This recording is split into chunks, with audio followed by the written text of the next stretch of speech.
आऊज़ुबिल्लाहिमिनश्शैतानिर्रजीम बिस्मिल्लाहिर्रहमानिर्रहीम। मैं हूं सरदार आमिर ज़ैर एडवोकेट और आप देख रहे हैं मेरा YouTube channel house of justice.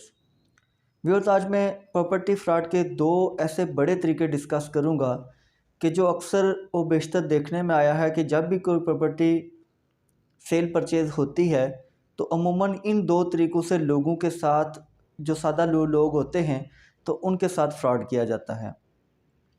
पहला तरीका कौन सा है कि जब भी कोई आदमी प्रॉपर्टी ख़रीदता है तो जो प्रॉपर्टी का मालिक होता है और जो ख़रीदने वाला होता है, सबसे पहले दोनों आपस में बैठ के उसकी टर्म्स एंड कंडीशन तय करते हैं कि ये प्रॉपर्टी जो ख़रीदने वाला है उसने कितनी ख़रीदनी है, 5 मरले है, 10 मरले है, या कोई और जितनी भी उसने प्रॉपर्टी ख़रीदनी है।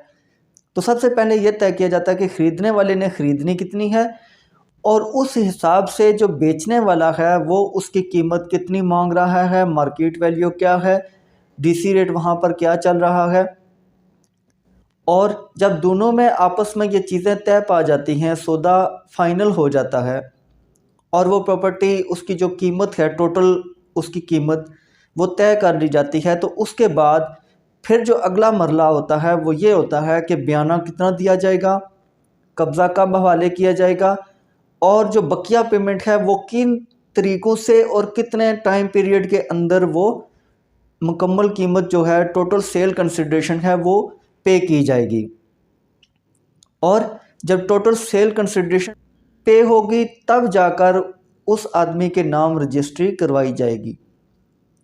ये सारी चीज़ें तय हो गई, दोनों पार्टीज़ आपस में राज़ी हो गई, एक एग्रीमेंट टू सेल बनाएंगी दोनों पार्टीज़।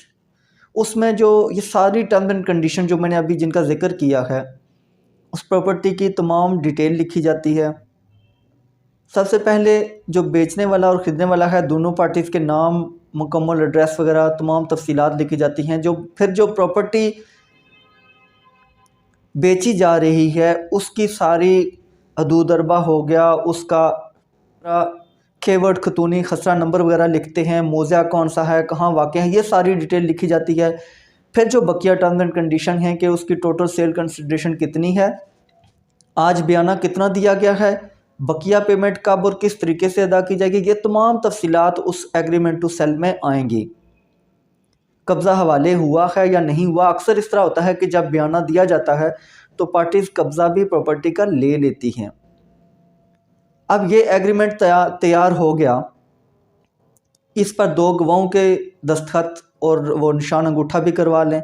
इसके अलावा जो मालिक बेचने वाला है, जो ख़रीदने वाला है, उन दोनों के भी साइन और अंगूठा हो जाएंगे। इसके बाद ये नोटरी पब्लिक होके दोनों पार्टीज़, ओरिजिनल जो होता है वो ख़रीदने वाले के पास और जो एक कॉपी होती है वो बेचने वाले के पास आ जाती है। अब जब ये सारे मामला तय पा गए, मिसाल के तौर पर एक प्रॉपर्टी का जो टोटल कीमत थी 1 करोड़ पे, बयाने की रकम जो बेचने वाला होता है उसकी कोशिश होती है कि ज़्यादा से ज़्यादा वो ले, ताकि जो फ्रॉडिये होते हैं उनको वो बयाने की रकम ज़्यादा लेकर फिर वही चीज़ क्योंकि उन्होंने आगे दूसरे आदमी को भी बेचनी होती है, तो ये बयाना वो बड़ी रकम लेंगे तो उनको फ़ायदा भी होता है। अब कई लोग ऐसे होते हैं कि उनके पास यकमुश्त इतनी अमाउंट नहीं होती कि वो टोटल जो सेल कंसिडरेशन, मिसाल के तौर पर अगर 1 करोड़ तय पाई है तो वो फ़ौरन वो अदा करके प्रॉपर्टी का कब्ज़ा लेके साथ ही रजिस्ट्री भी करवा लें। लेकिन लोगों के पास, हर आदमी के पास इतनी अमाउंट नहीं होती। लोग क्या करते हैं कि मिसाल के तौर पर अगर 1 करोड़ लिया, हो सकता है कोई 10 लाख बयाना दे दे, कोई 20 लाख दे दे, क्योंकि जिसने प्रॉपर्टी ख़रीदनी होती है उसकी कोशिश होती है कि मैं जल्द अज जल्द ये पेमेंट करके ये प्रॉपर्टी अपने नाम ट्रांसफ़र करवा लूँ।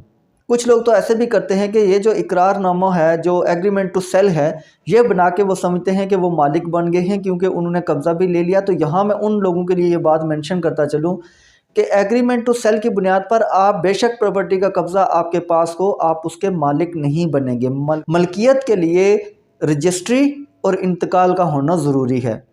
तो ये बात ज़हनशीन कर लें कि इस एग्रीमेंट टू सेल की बुनियाद पर आप मालिक उस प्रॉपर्टी के नहीं बनेंगे, बेशक आपने कब्ज़ा भी ले लिया है, बयाना भी दे दिया है। अब यहाँ पर पहला जो फ्रॉड है वो यहाँ पर किया जाता है कि अगर आपने एक प्रॉपर्टी ख़रीद ली, उसके लिए आपने बयाना मिसाल के तौर पर 20 लाख दे दिया, बकिया 80 लाख के लिए आपने 1 महीने या 2 महीने का टाइम मांग लिया। अब आप भी रिलैक्स हो गए हैं कि ठीक है, कब्ज़ा तो मुझे मिल गया। अगर कब्ज़ा मिल गया है तो उस सूरत में आप रिलैक्स हो जाएंगे कि कब्ज़ा तो मुझे मिल गया है, बयाना मैंने दे दिया है, एग्रीमेंट टू सेल भी बनाया हुआ है, अब मेरे साथ कोई फ्रॉड नहीं होगा। लेकिन यहाँ पर असल फ्रॉड यहाँ पर खेला जाता है। वो किस तरीके से कि वो मालिक, चूँकि अभी तो मालिक तो वही है, वो क्या करेगा, वही प्रॉपर्टी किसी दूसरे आदमी को बेच देगा। उसके साथ भी वो एग्रीमेंट टू सेल बनाएगा। उससे हो सकता है अगर वो कोई तगड़ी पार्टी है, वो सारी पेमेंट यकमुश्त करके तो फ़ौरन वो प्रॉपर्टी उसका कब्ज़ा भी ले लें और वो प्रॉपर्टी अपने नाम उसकी रजिस्ट्री भी करवा लें और उसका इंतकाल भी करवा लें। आपने तो 2 महीने का अगर टाइम लिया है, जो पहले जिस पार्टी का मैंने जिक्र किया कि उसने अगर 20 लाख बयाना दिया हुआ है, कब्ज़ा भी लिया हुआ है, अगर उन्होंने 2 महीने का टाइम लिया तो ये 2 महीने का टाइम बहुत बड़ा टाइम है। इस दौरान वही मालिक वो प्रॉपर्टी दूसरे को बेच के उससे यकमुश्त सारी रकम ले ले, या उसको 10-15 दिन का टाइम दे के तो वो उसे बकिया पेमेंट 15 दिन के कर दे। तो आपने तो 2 महीने का टाइम लिया, तो उससे पहले ही वो दूसरे आदमी को बेच दे और वो दूसरा आदमी रजिस्ट्री भी करवा ले और इंतकाल भी करवा ले। अब प्रॉपर्टी का कब्ज़ा कैसे उसको दिया जाएगा, क्योंकि आपको भी तो कब्ज़ा वाले हो चुका है।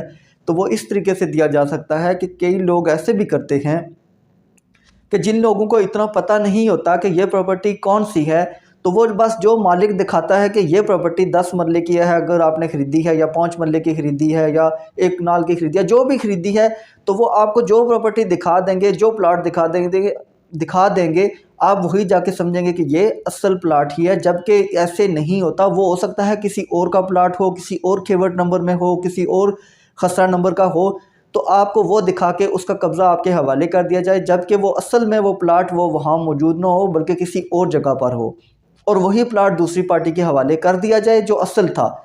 या फिर इस तरीके से भी हो सकता है कि असल का कब्ज़ा आपके हवाले कर दिया गया, वही प्लाट दूसरी पार्टी को दिखा के तो उसको भी वो प्रॉपर्टी बेच दी गई और दूसरी पार्टी ने फ़ौरन उसका कब्ज़ा लेने के साथ ही रजिस्ट्री और इंतकाल भी करवा लिया है। या ऐसे भी हो सकता है कि आपके पास अगर असल प्लाट का कब्ज़ा है, तो दूसरी पार्टी को कोई गलत जगह बता के कि ये आपका प्लाट है, तो उनको रजिस्ट्री करवा के दे दी गई और उन्होंने फिर खुद ही इंतकाल कर लिया। अब इस सब सिचुएशन में नुकसान क्या होगा?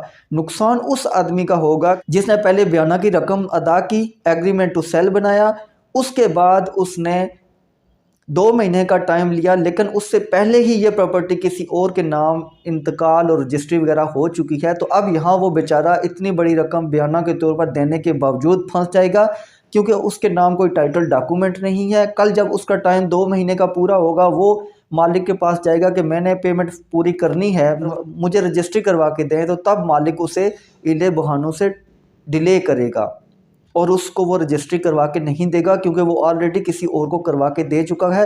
फिर यहाँ पर एक लंबी चौड़ी लिटिगेशन स्टार्ट हो जाएगी, वो बेचारा अदालतों के धक्के खाता रहेगा। तो लिहाजा ये चीज़ आपने ध्यान में रखनी है। जब भी प्रॉपर्टी ख़रीदें तो कोशिश करें कि बयाना के बाद आप इतना ज़्यादा टाइम बकिया पेमेंट का ना रखें, ताकि आप इस दौरान कोई और किसी भी तरह की आपके साथ फ्रॉड ना हो सके।